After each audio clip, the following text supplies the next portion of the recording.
She took a job cooking for Cowboys on a ranch, not knowing the quiet man watching her from the shadows owned every acre beneath her boots. The storm arrived before she did. Snow tore across the Montana plains like a living thing, swallowing the horizon and smothering the land in silence. December had wrapped its frozen hands around Stone River, wrenched and squeezed until even the wind sounded tired. Most people would have turned back. May did not. Her coat was thin and worn at the seams. One glove was wool, the other leather, both cracked with age. But her back was straight, her chin lifted, and her eyes carried the hard, burning look of someone who had already survived worse than winter. Her boots cut sharp prints into the frozen mud as she crossed the ranch yard. The cowboys saw her before she spoke. They stood around a barrel fire near the cookhouse, passing a flask and trading jokes to keep the cold from biting too deep. Their laughter faded one by one as she approached. A woman alone on the frontier meant trouble, or desperation, and sometimes both. The oldest among them stepped forward. His beard was gray with frost and suspicion. "This ain't a place for wanderers," he said. May met his stare. "I ain't wandering." A few men chuckled. "What do you want then?" he asked. "What?" The word landed like iron. They looked her over again, thin, cold, proud, dangerous, in a way that had nothing to do with weapons. "We ain't hiring," one of the younger men said. "Not strays." "I can cook," May replied calmly. Silence followed. She stepped closer, voice steady. "I can feed 30 men through winter with half a barrel and a broken stove. I can make bread when flour runs low and soup when meat runs out, and I can do it without complaints." The old man studied her. "Where you from?" "Somewhere I ain't going back to." That answer was enough. He nodded toward the cookhouse. 3 dozen men. No proper meal in 2 days. If they're still alive by morning, you got the job. May walked past them without another word. But before she reached the door, she felt it, someone watching. She turned slightly. A man leaned against a wooden post in the shadows.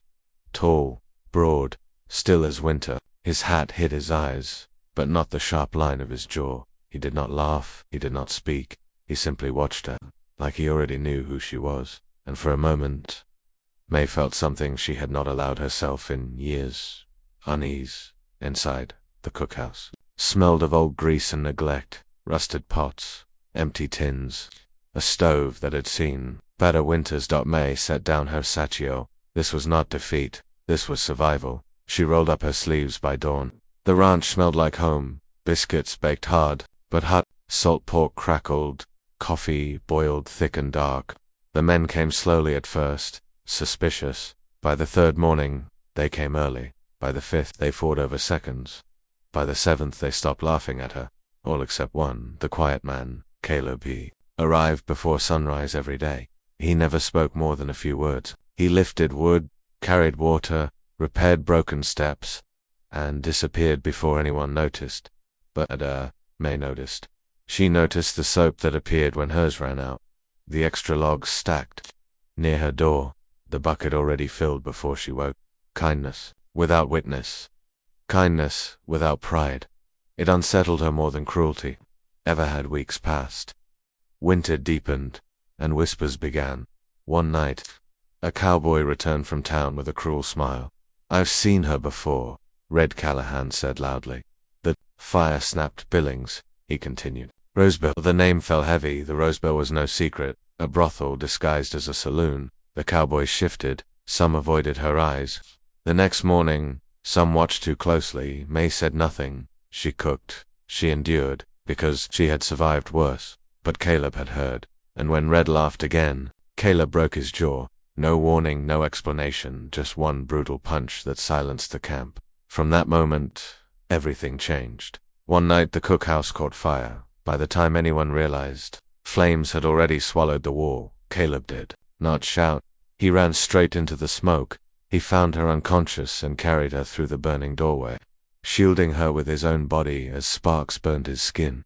When May woke in his arms, the world felt different. For the first time in years, she felt safe, and that terrified her more than anything. Days later, the truth came. "I am Caleb Stone," he told her quietly. "My family owns this ranch." The world tilted. All this time, he had been watching. Judging. Or worse, protecting. She left before dawn, because loving a man like that meant trusting again, and trust had once nearly destroyed her. But Caleb did not chase her. He waited, and when she found his letter, everything changed. Snow had settled over Stone River Ranch like a white blanket pressed too hard, muffling footsteps and softening the edges of the world. May had returned to town to secure her small boarding house, but her thoughts never left the cookhouse, never left Caleb. Every creak of a door, every gust of wind reminded her of him, a silent man who had broken his own fear to protect her, who had carried her through fire without question, who had watched her endure a life of judgment and scorn without ever demanding anything in return. She returned to the ranch at dawn, boots crunching over frozen earth, the cold biting through threadbare leather. The cowboys were already up, milling around the corral, but the air between them seemed different.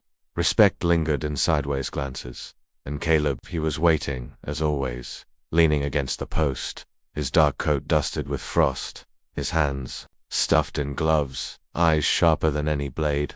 For a moment, the world narrowed to him. She had been through fires, storms, and men who thought her past defined her, but this man, quiet and strong, made her feel something she had thought dead inside: trust.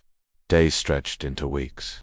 The winter winds howled, and the ranch demanded every ounce of grit and muscle from those who stayed. May cooked and cleaned, and Caleb worked silently alongside her, stacking wood, hauling water, repairing broken fences, his presence both invisible and overwhelming. Their hands brushed, more than once, and each time, a small spark traveled up her spine. He never lingered, never spoke of feelings, but his eyes, those impossible, unreadable eyes, followed her, always measuring, always protective.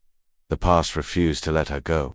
One evening, Red Callahan returned, drunken swagger and a cruel grin. "Billings," he said, loud enough for everyone to hear. "Rosebell, you cooked there, didn't you? We all know what those girls are worth." His words dripped with mockery, meant to humiliate. The cowboys froze. Some lowered their heads, some braced for confrontation. May's hands tightened on the pot she held. Caleb did not hesitate. He moved like a shadow, fast and silent, closing the distance between him and Red in a heartbeat. One punch, and Red collapsed, spitting blood and disbelief. Caleb's dark eyes didn't shift. He said nothing, and the message was clear: no one would touch her again. The storm of whispers and judgment had ended, not with words, but with action. Winter began to soften into early spring. The snow thinned, revealing frostbitten grass and the first brave crocuses pushing toward sunlight. May's hands were raw from work, but she found joy in small victories. A loaf of bread risen perfectly, the coffee hot before anyone asked, the barn repaired in time for the spring thaw. And always, Caleb watched not intrusively, but in a way that tethered her without chains. His quiet gestures piled up like snowdrifts. A bucket filled, a log stacked, an egg left on the stoop. The things no one else noticed, the things that mattered the day May discovered the letter. She held it against her chest, her pulse hammering. Caleb's words, so simple yet so heavy, carried decades of guilt, longing, and admiration. "You stood taller than I ever have, you still do." The fire outside the boarding house roared in her memory, but inside, warmth spread through her chest. She allowed herself to hope, to imagine a life beyond survival, beyond mistrust.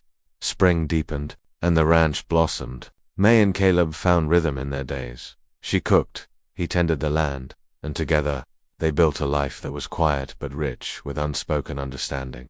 The cowboys no longer whispered, they watched, sometimes grinning, sometimes shaking, their heads at the soft power of a woman who had earned respect with skill, courage, and quiet defiance. The day of their wedding arrived with a shy sun, the sky the color of pale linen. May's dress was simple cream linen, sewn by her own hands, blue ribbon pinned carefully at her waist. Caleb wore a shirt pressed and clean, his hat in hand, face soft with a smile that made the world still. They exchanged vows beneath a crooked oak, sunlight catching the dust on the air like golden motes. When Caleb tied a handkerchief embroidered with "forgiven" around her wrist, it was more than a symbol. It was a promise, a redemption, a life rewritten. From that day forward, the cookhouse was more than a building. It was a sanctuary. Children came to learn bread, stew, and hope. Travelers stopped and marveled at the warmth of the place. And through it all, Caleb and May worked side by side, hands brushing, eyes meeting, hearts tethered by shared history and silent understanding. Past scars existed, yes, but they did not define the life they built.